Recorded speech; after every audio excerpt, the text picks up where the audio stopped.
Hi, Shan. How are you? I am very good. Well, looking forward to this topic. I'm a big sponge for this. I saw this maybe like 2 years ago, maybe even three, in The Economist, and it was talking about quantum computing. And ever since then, whether it's the New York Times, the Wall Street Journal, like I said, the Guardian, the BBC, people are really discussing it. So you can talk a little bit about maybe your background, your passion for this, and then you can go right into your presentation. Looking forward to it. Perfect. Thanks, Shan. Okay, I'm gonna see if you can see. I'm gonna go in full screen. Can you see it? Well, I hope you can. So hi everyone. Thanks a lot for the invitation today. I'm really pleased to be here to talk about Beyond the Hype because that's one of the topics that I really want to tackle when I'm presenting anything about what we are doing in quantum technologies in general. A little bit about me. My background is both in industry and in academia. And what I did was the contrary of what most people do. I moved from industry into academia. And that was really the beginning of people starting to talk about these quantum technologies as a new market. And I realized that there was a big gap between the people doing the research and the industry because the mindset is different.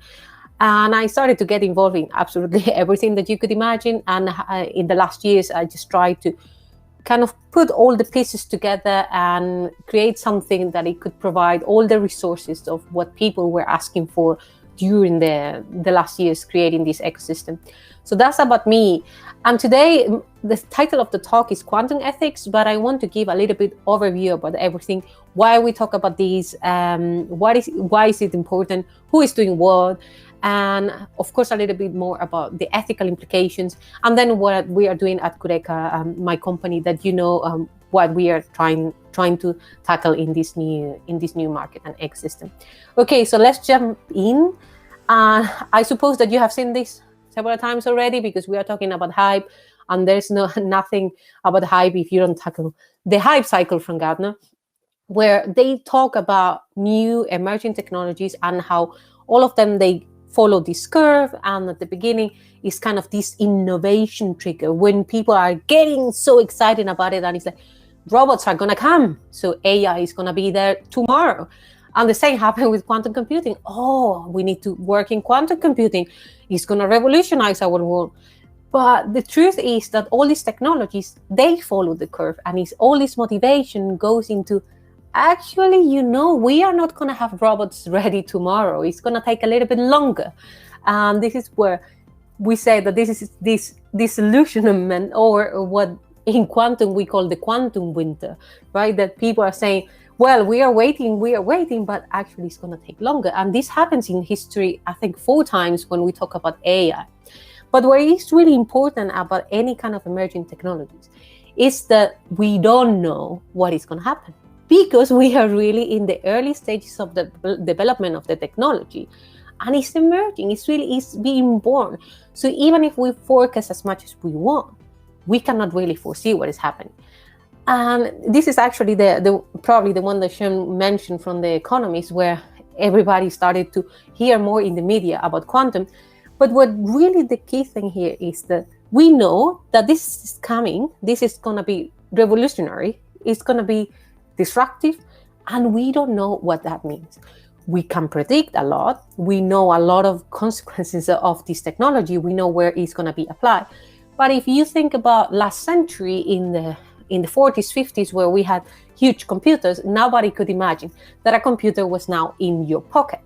So we are at that kind of a phase of the innovation development cycle, where we think about this is what is going to happen, but we cannot really envision. But the truth is that the media is saying a lot of things. And for me, the most important is we need to be realistic about what is out there. But of course, we cannot control the media. That's the truth. So there are a lot of things out there. And what is really important is that the people who are not part of the ecosystem, that they can distinguish what is right from what is wrong, or how they mention here, what is bullshit, which is a lot in the media. But it's about being understanding what the technology is, where we are in the technology, how this can be applied, and really about starting to be involved early, because if we are all part of this ecosystem early, then we will kind of avoid unpredictable consequences that can damage our society. So if we think about any kind of ecosystem for emerging technologies, how does it work? You have the academics, the researchers, they develop the technology, they develop the science, and this is going to be then evolving into a market that is going to create a new industry.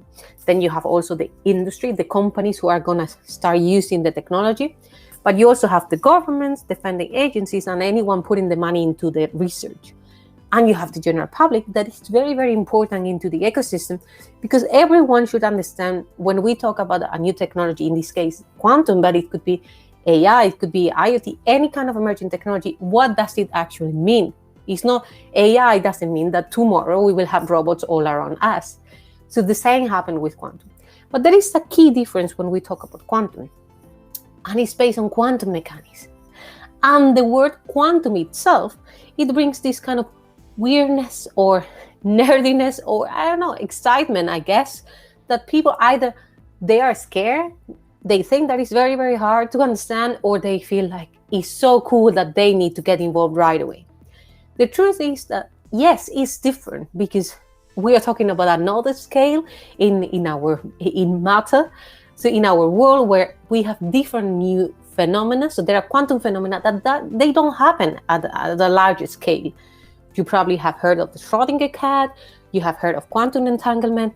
I'm not gonna go into physics here, that's not the purpose. It's really about understanding why there is this excitement about quantum, and it's because it's based on new phenomena, new in terms of the lay audience are not familiar with it. Only the people who have studied engineering or physics or have a little bit more background about it understand a little bit more. And even big scientists or very famous scientists last century, they said that nobody understands quantum mechanics, but actually the theory is 100 years old. And for decades already, people have been able to control matter using this phenomena, to control this phenomena. So it's not something that is new. It's not new because we are using quantum technology every day already. You have computers and phones with a lot of transistors, and this is based on quantum mechanics. You have a lot of lasers everywhere. We are using cameras with photodetectors or the magnetic resonance imaging. All these technologies based on quantum mechanics phenomena that researchers have been able to control for decades. But there is one key thing here.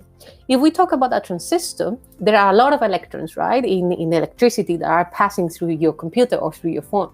If we talk about a laser is composed of a lot of photons, so you have a lot of particles in it. Now, recently is, again, the last decades, we are talking about technology that was developed in the 50s or 60s, last century. In the last decades, researchers have been able to control this phenomena that I just mentioned at a single particle level. So instead of having one electron or a lot of electrons, you have one electron. Instead of having a lot of photons, you have one photon, or 2, or 10. But that is what is giving rise to a new technology. That is now what we call the second quantum revolution, or people call it as well quantum 2.0. It's this control at the single particle level that allows you to control and engineer technology based on entanglement between 2 particles or 10 particles instead of millions of particles. And again, I'm not going to go into the details, but what is important is understanding what is this technology. And it's not just quantum computing. There are different kinds of technologies. And this is what is making quantum different from other emerging technologies. It's the fact that it's not just about computing. It's not just about sensing. It's about different kinds of technologies, all based in quantum mechanics phenomena that are going to be applied to different business sectors. And this is what is really attractive, because it can be applied anywhere. And because we know that since it's going to be applied anywhere, the future is going to be quantum. It's going to be really all over in our society. Whether you need to understand that what you will use in 20, 30 years from now is based on quantum mechanics, that's another question. But here it's really about understanding that there are different technologies, computing, communication, sensing, and simulation and imaging that are going to be based on this new phenomenon. Now we know how this is created? What is the basis of all this? Why are the people talking about? Well, people are gonna talk about because there is money involved, right? And there is a quantum effort worldwide that has been just growing and growing in the last years. 10 years ago, more or less, Canada and Singapore realized that putting money into quantum technologies at a research level could develop new technology. And they created and built institutes for that, but there was nothing really like a national initiative until UK came in 2013, 2014 with the national program in quantum technologies. Then now we are in the second phase of that program, but in the last years, this has been growing. Well, you see, it's really worldwide. In 2018, the US National Quantum Initiative was launched. The same year, the European flagship was launched. And in the last years, it has been just different countries within Europe and in other continents just putting money. This is just public money. This is money from the government on quantum technologies. And look at China. China, we consider that at least $10 billion have been put on the technology, but we don't have real numbers. We don't know the actual numbers because they don't share these numbers. What is the message here? It's not that there is a race. It's not like the space race between the Russia and US. It's really something that is happening worldwide, almost. Let's say from the public, from public funding, and that means that there is something really, really important here going on. Now, if we look at on the private side, there have been more and more startups created in the last years. So here we are looking at quantum companies, quantum startups that have been created in the last, I would say, let's put even 5 to 10 years, but most have been created probably in 1 to 5 years ago.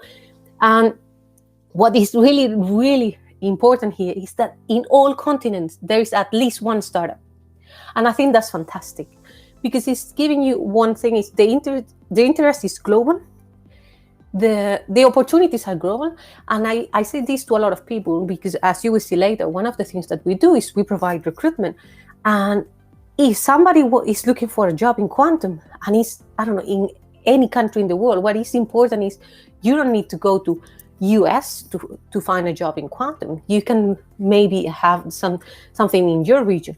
And it's about developing the ecosystems even in these specific regions where maybe there are less startups. And one thing that we did last week, for example, was a quantum event for Latin America, where people from all over the world and met with all the scientists and people trying to develop technology in Latin America. And the feedback has been amazing because it's really about blowing these numbers out. These numbers and the numbers that you see here from the public funding. So the government and the interest from the general public as well. Well, that's the overview that I wanted to give you about quantum in general. And now I'm going to talk about ethics because that's why I'm here.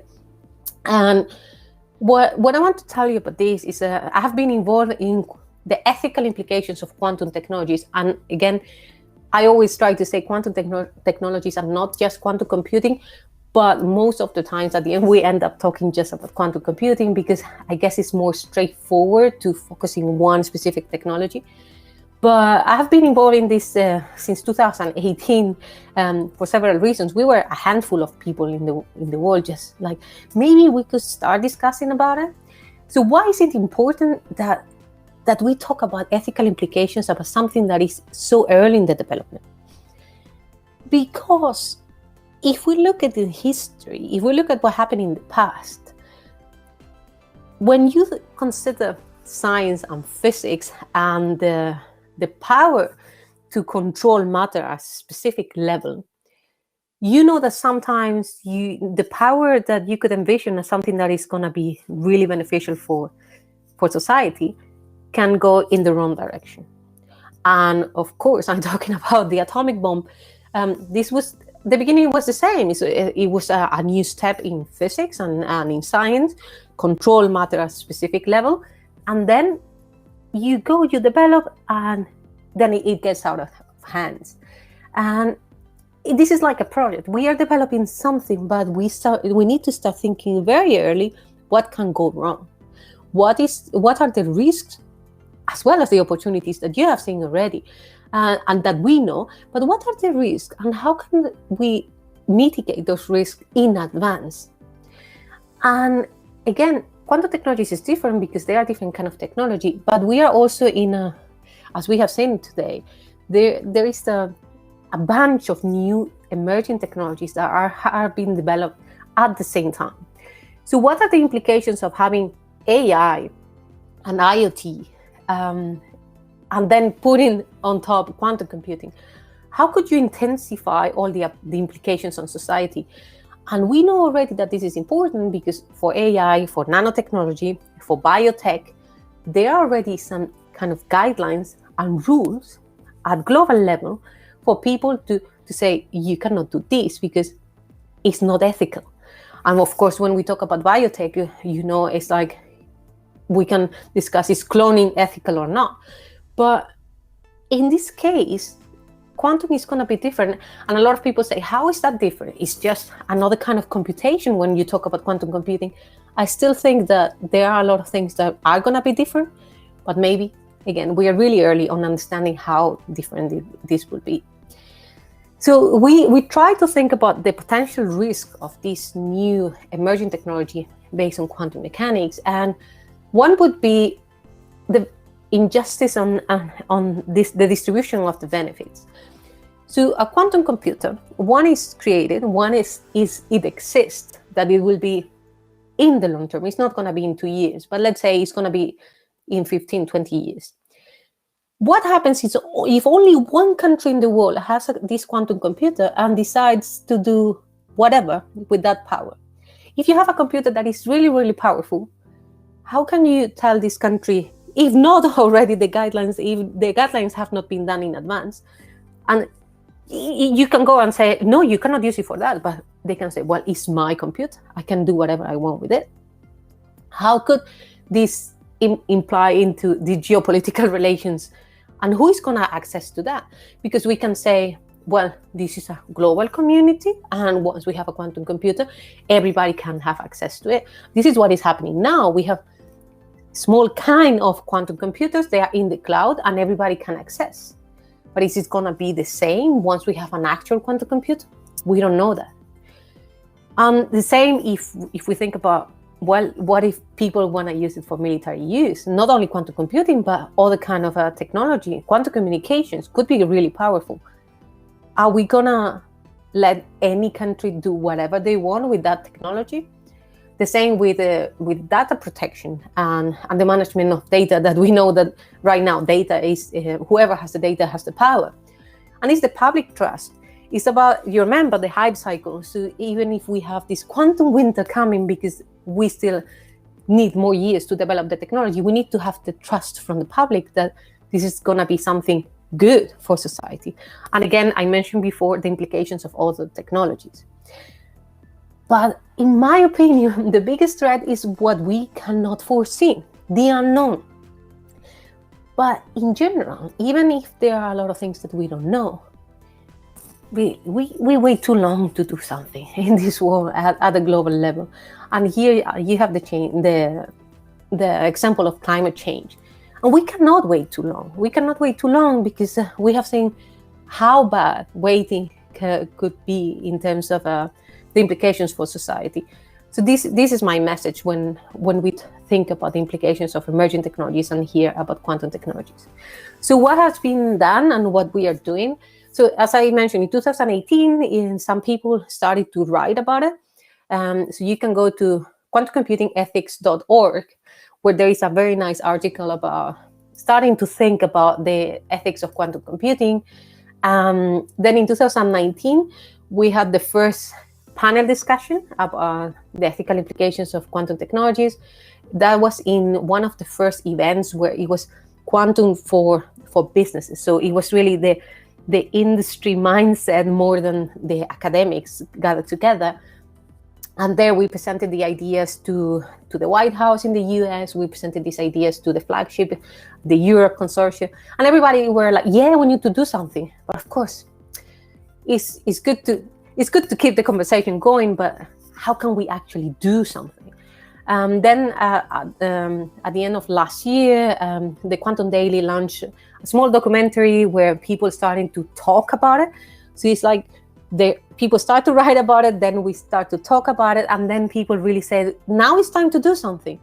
And actually, it was at the between beginning of last year and this year, with the World Economic Forum, we have launched different kind of initiatives and activities in quantum technologies.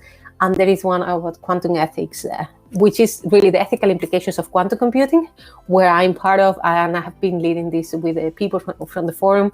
And I think it's fantastic what we are doing, because it's really like that push that we needed, where people from ethics, people from law, from government, of course, people in the quantum ecosystem, end users, everybody is kind of involved in these discussions.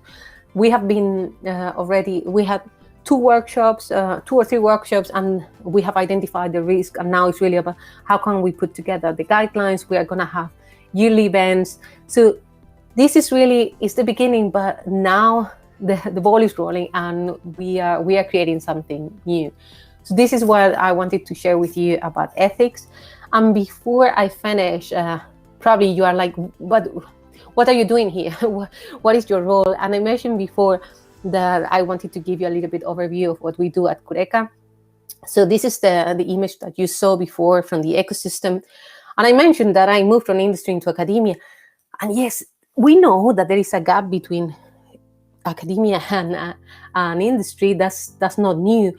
But really, when you think about the whole ecosystem, because quantum is not something that everybody understands so easily, I think there were a lot of gaps. So what I did was really trying to understand what it was needed to fill those gaps and be involved in a lot of activities. And thanks to that, I could, as I mentioned, I could kind of create something to provide the resources that people were asking for. And that's how Cureca was born 2 years ago. So really it's about creating a common language. Quantum doesn't need to be a nerdy or strange word. It's really about understanding what quantum means and how quantum is going to create value for the different businesses and the different sectors in society. So we provide different kind of services. We have a side that is more professional services. We work with quantum companies in terms of business development. And we also work with end users in terms of building the strategy, really about how much do you know about quantum. You need training. You need to understand what quantum can do for your business. And then the next step really is trying to involve people who are developing the technology within these end users and develop use cases. Is the only way that we can develop the technology at the moment. And then we focus a lot on skills. It's really about, again, training and educating people and individuals who would like. It's not just like, I have heard about quantum, I read a book, and now I know about quantum. It's not like this. It's like, what are your skills? How can you, what would you like to do in quantum, and how can you go into that direction? So how to develop your career in quantum. So for that, we have a platform with online courses. We develop different kind of tailored packages. We have a lot of events for different sectors, for bringing the people together, really. It's like last year, we had a lot about quantum communication and cybersecurity. This year, we are talking a lot into the financial sector, how the financial sector can benefit from quantum technology. We have a lot of things like resources for free. You can have access to an events calendar of all the things quantum in the world, a lot of news. So all what you will need to get kind of involved into the ecosystem. As I mentioned, we provide recruitment as a service. We have a kind of a career advice for anyone who wants to go into quantum. We have an event next week that I will mention, and about community building, really about bringing people together and focus on specific regions like what we did in Latin America. So whatever is needed, and whenever it's time to bring people to that region or to discuss about a specific sector, we try to be there. So a little bit more about our courses. They are CPD certified, so you get credits, and we have one about no formulas, no physics, if you just want to know a little bit about quantum and what it means. And then we have more intermediate and advanced courses. And as I mentioned, we have this event coming up next week. So if you are interested about hearing from companies what are the skills that they are looking for, if here in the public there are people with a technical background or not technical, but they have a little bit understanding of quantum, that could be something interesting for you. So I'm happy to tell you more. And I think that's all what I wanted to tell you today. I hope that it was not so much. I just want to thank you for your attention, and I'm happy to answer any questions. Thanks. All right. Well, I like that. And this is, like I said, this is a topic that, whenever something is sort of the shiny new object, right? People put it on the front page of something. They say, should we be afraid of this? And then the next big sort of cover is be like, this is going to revolutionize our lives. And then it's just, you know what I mean? So it goes from one extreme to the next. Yep. But because of there's just a rapid innovation that we are experiencing right now, right? IoT and AI and VR, AR, and now quantum computing.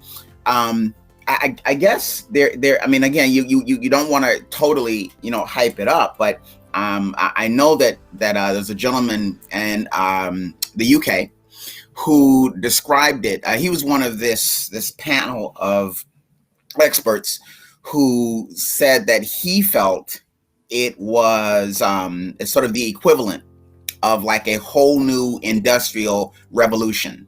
What are your thoughts on that?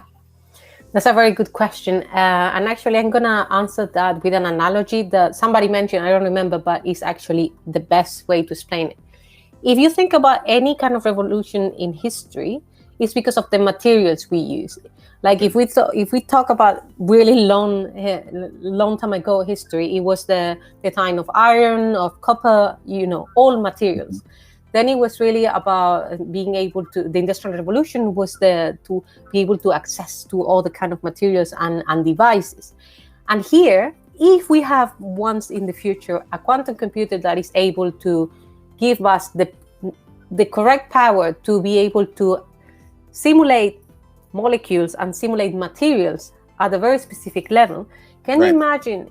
So if we drink a little bit, but imagine that we can design any kind of material at the quantum level to have any kind of property that gives us the power that is a power that we cannot envision. So I think that will be the revolution here.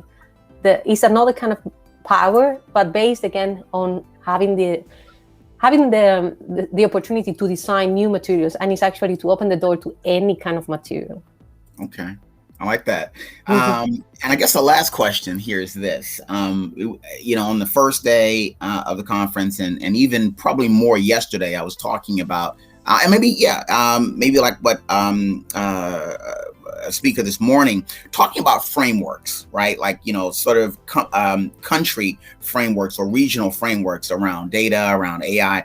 So when you think about this, what type of framework do you think? Do you sort of envision for quantum computing? And I say this because it's always a question of whether private industry and academia should lead the way, or should government lead the way and everyone else just kind of fall in line? You know what I mean? It'll be different, from continent to continent. Obviously, Europe has its own framework. China has its own framework. You know what I mean? And so I just want to know what your vision is and what your perspective is on it. Should it be 50-50? Should again, government 60-40 or 70-30, or just maybe something the other way around? I think in order for the government to be able to drive these, the government should understand what it means, and that's the thing that is not so clear here. We need a lot of lobbying and a lot of explanation. Why is this important? And that's why all these national initiatives have been created. It's really about explaining why they should put money onto the research to develop the technology. But now in the recent years, actually between last year and this year, we have seen in Europe, in Canada, in US, the big nations so far that have been creating a framework of industry and businesses to come together and discuss what do we need from the business point of view, and then talk to the academics, because so far it was really more on the academic side. But it's really about trying to create something where everyone gets involved. But that's the tricky part, because there are different kinds of technology. You will create a framework, and we have already something like in Europe, for example, about quantum communication. So it's the people involved in communication, where we have the people from business, the people from academics, but they don't know what people do in quantum sensing. So it's really, really tricky, but it's really about bringing everyone together and bringing the nations together. That's the key part here. And I know that there have been some projects, and it's starting to be realized in terms mostly on the research. So it's about how can we, bring our academics together and work in projects together from the research side. But it has to continue in that way, like trying to bring people together across oceans, also in terms of developing the technology and using it. Yeah, definitely. Well, I loved your presentation. Thank you so much for shining a light on this and sort of demystifying it. I really totally understood that. But thank you.